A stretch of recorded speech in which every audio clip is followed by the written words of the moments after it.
សួស្តីអ្នកទាំងអស់គ្នានឹងជម្រាបសួរលោកគ្រូវីដេអូនេះនឹងនិយាយតាក់ទងទៅនឹង Group Management and File Permission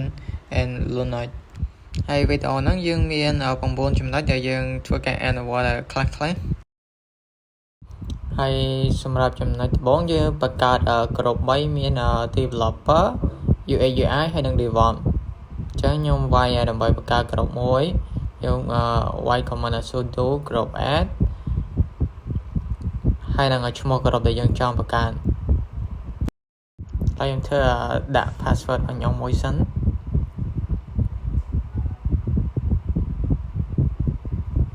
អូខេឥឡូវយើងបង្កើត group developer បានហើយបន្ទាប់មកយើង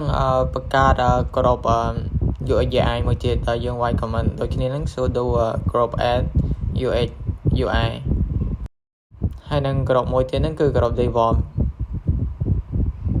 ហើយបន្ទាប់មកយើងវាយ command cat .clear /etc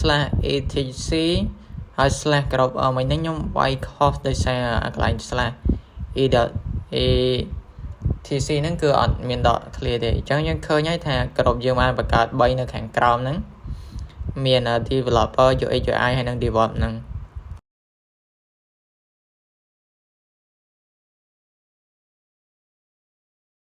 ហើយចំណុចបន្ទាប់គឺយើង delete group ដែលយើងបានបង្កើតមិញហ្នឹងដែលយើងវាយ command sudo group ដែលមានន័យថា delete group មួយហ្នឹងអញ្ចឹងមកយើង delete ដាក់ឈ្មោះ group ដែលយើងចង់លុបអញ្ចឹងខ្ញុំលុប group developer ហើយបន្តមកយើងវាយ command show ចង់ដឹងថា group ហ្នឹងវាលុបបានជោគជ័យអត់អញ្ចឹងយើងវាយ command ដដែលហ្នឹងគឺ cat.clear /etc/group ចឹងឃើញនៅខាងក្រោមហ្នឹងគឺ group developer យើងលុបបានជោគជ័យ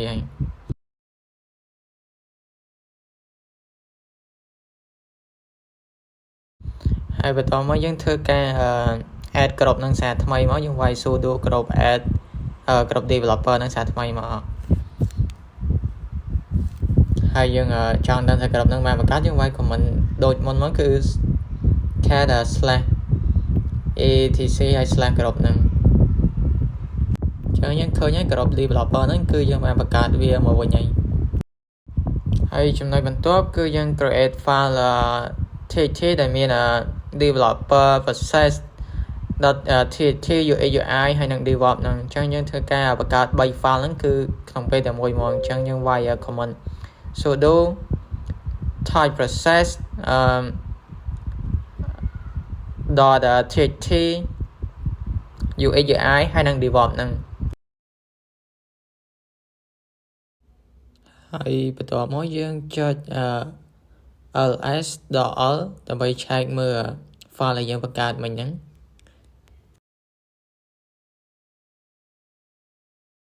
ចឹងយើងឃើញហើយ file 3ហ្នឹងដែលយើងបានបង្កើតមាន developer UX UI ហើយនិង DevOps ហ្នឹងហើយចំណុចបន្ទាប់ហ្នឹងគឺ change file permission ហ្នឹងទៅ755ហើយ permission ទៅ755មានន័យថា the owner គាត់អាច read បាន write បានហើយនិង execute បានហើយសម្រាប់ group វិញគាត់មានសិទ្ធិត្រឹមតែ read ហើយនិង execute ទេហើយដើម្បីដូរ permission បានយើងវាយ command sudo chmod 755ផ្កាយ .txt វាយ file មិញហ្នឹងយើងបង្កើតជា file txt ហើយយើងធ្វើការ list វាមើល ls.l ចឹងចេញពណ៌បៃតងហ្នឹងមានន័យថា file ទាំងអស់ហ្នឹងគឺវាមាន permission ហើយចំណុចបន្ទាប់គឺយើងដាក់លក្ខខណ្ឌទៅឲ្យទៅលើ group developer ហើយនិង UX UI ហ្នឹងគឺគាត់អាច access ចូលក្នុង group DevOps ហ្នឹងបានទេលើកលែងតែ group on work របស់គាត់ហ្មងដំបូងខ្ញុំបង្កើត folder វាមួយសិនគឺវាយ sudo mkdir ហើយនឹងឈ្មោះ file folder ចឹងខ្ញុំដាក់ develop file ហើយយើងធ្វើការ ls.l ដើម្បី list វាមើលចឹងយើងឃើញយើងបាន file folder មួយ develop file ហ្នឹងហើយខ្ញុំធ្វើការបង្កើត user មួយទៀត command sudo user add ចឹងខ្ញុំដាក់ឈ្មោះមេសា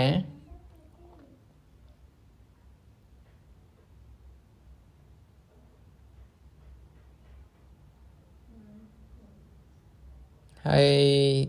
ដើម្បីប្រើប្រាស់ user មួយនឹងបានយើងត្រូវ access password ឲ្យវាសិនចឹងខ្ញុំវាយ command sudo passwd ហើយ password មេសាហើយ password ខ្ញុំដាក់1 2 3ហើយយើង retry វាម្ដងទៀតមកចឹងយើង password ហ្នឹងយើងដាក់បានជោគជ័យ successfully ហើយបន្តមកខ្ញុំធ្វើការផ្ទេរ file directory folder ដែលខ្ញុំបានបង្កើតមិញហ្នឹងទៅឲ្យ user មេសាហ្នឹងគាត់ជាអ្នកគ្រប់គ្រងហើយដើម្បីផ្ទេរយើងវាយ command sudo chom ហើយ .or ឈ្មោះ user យើងមេសាហើយចុច2group develop ហើយនឹង group folder ដែលខ្ញុំបានបង្កើតនេះគឺ develop file ចឹងយើងផ្ទេរទៅឲ្យ user មេសាហ្នឹងគាត់គ្រប់គ្រងនឹងបានជោគជ័យហើយជាមួយយើងធ្វើការ list មកគឺ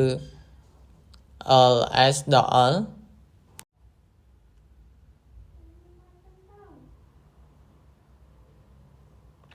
ចឹងយើងឃើញ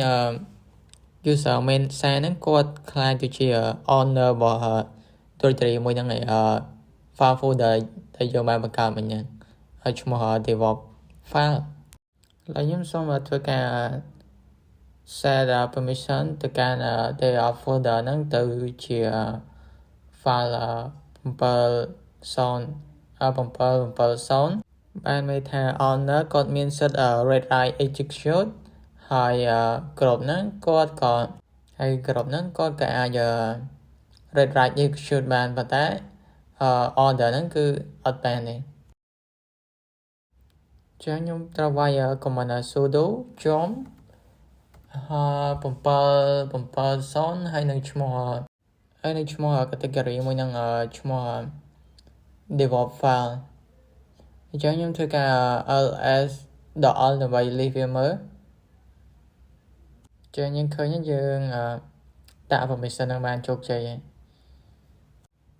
ហើយបន្តមកទៀតខ្ញុំធ្វើការបង្កើត user មួយទៀត develop user មួយទៀតគឺ developer UX UI ហ្នឹងចឹងខ្ញុំវាយ command sudo user add developer / UX UI ហើយនឹង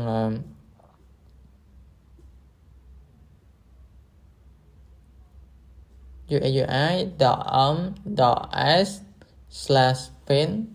ហើយនឹង /pass ហើយដើម្បីប្រើប្រាស់ user ហ្នឹងបានយើងធ្វើដូចមិញហ្នឹងគឺយើង assign password ឲ្យវាយើងវាយ command sudo password ហើយនឹងឈ្មោះ user developer / UX UI ហ្នឹងហើយ password ហ្នឹងខ្ញុំដាក់1 2 3ហើយ retry 1 2 3ចឹង user ហ្នឹងយើងបង្កើតបានជោគជ័យហើយបន្តមកខ្ញុំធ្វើបង្កើត user មួយទៀតគឺដូចគ្នាហ្នឹងគឺ sudo user add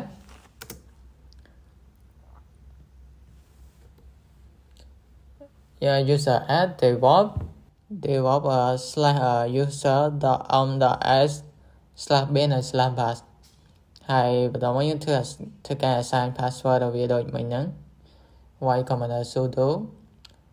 passwd ឈ្មោះ user យើង develop /user ហើយនឹងដាក់ password 1 2 3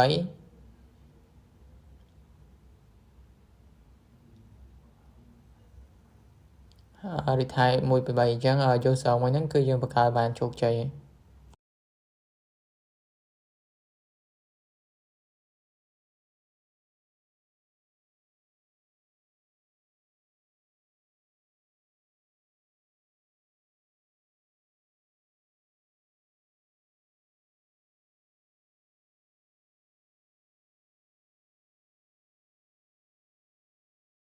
ឥឡូវយើងធ្វើការ assign user ហ្នឹងទៅកាន់ group នីមួយៗរបស់វាអញ្ចឹងត្បូងខ្ញុំវាយ sudo user mob.ag develop ហើយនឹងឈ្មោះ user មួយហ្នឹងគឺ develop/user ហើយមកយើង ID មើលថាវាចូលតាម group រៀងខ្លួននៅអញ្ចឹងវាយ ID develop user អញ្ គេយើងឃើញក្របហ្នឹងវាចូលឡើង user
ឥឡូវខ្ញុំធ្វើការអាសាញ